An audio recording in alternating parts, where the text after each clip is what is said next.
Tusonge mbele na tunaelekea katika kaunti ya Busia. Jamii ya Iteso katika kaunti hiyo inafichua siri ya kuishi miaka nyingi bila magonjwa pamoja na ndoa zilizostawi kutokana na matumizi ya vyakula vya kienyeji na kuepuka mafuta yanayonunuliwa madukani. Kulingana na baadhi ya wataalam wanaoendeleza utamaduni wa jamii hii, vyakula vya kienyeji na mitindo ya kitamaduni ni mojawapo ya njia za kukabiliana na matatizo ya kiafya ambayo yanazidi kuongezeka nchini. Hapa ni katika kituo cha utamaduni wa jamii ya Iteso, kijiji cha Aboloi, eneo bunge la Teso Kaskazini, kaunti ya Busia. Katika kijiji hiki, shughuli mbalimbali za kuendeleza mila na utamaduni wa jamii hii zinaendelea, zikiwemo kutengeneza nyama kausha inayofahamika kwa lugha ya Kiteso alia, uhamasisho kuhusu mboga muhimu za kienyeji na burudani za kitamaduni. Tofauti na jamii zingine ambazo zinategemea mafuta madukani kwa upishi, Wateso wanapenda mafuta yaliyotengenezwa kwa njia ya kienyeji kutoka kwa maziwa ya ng'ombe ya kienyeji yaliyogandishwa, hali ambayo inasaidia kupunguza magonjwa ya kisasa. Na tunapomaliza kupiga hivyo, mafuta itatoka, tutasanya kwa wiki moja, tukitoa maziwa kwa kukulia viazi, mihogo, pikia mboga.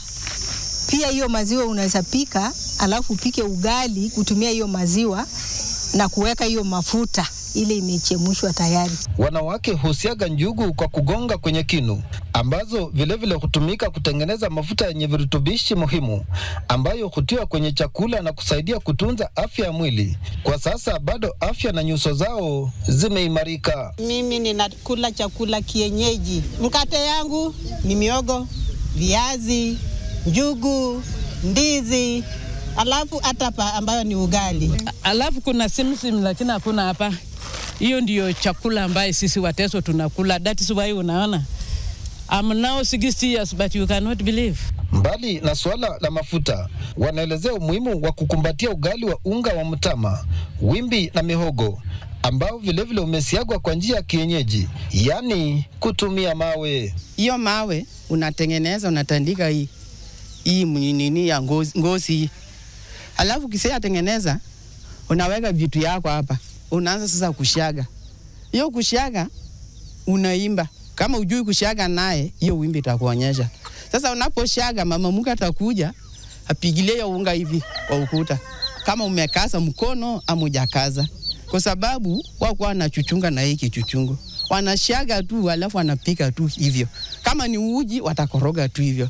Kama ni ugali watakoroga tu hivyo. Kando na chakula cha kienyeji, wanaelezea umuhimu wa mavazi ya utamaduni.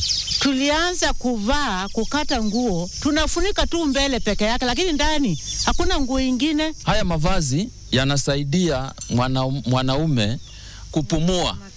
Manake siku hizi shida mingi iko katika wanaume. Ndiposa unapata katika jamii yetu tuna watoto wengi. Kwa sasa naibu waziri mkuu wa ufalme wa Iteso katika eneo la Kenya, Frederick Adungo, anaelezea kuwepo na umuhimu wa mafunzo ya utamaduni ya Iteso kuendelezwa katika mtaala wa leo ili kuhakikisha kuwa utamaduni wa jamii hiyo unaendelea. Hivi vyakula vinatusaidia. Ukiona Mteso alikuwa naishi miaka mingi, sio? Naomba tusipoteze mila na tamaduni.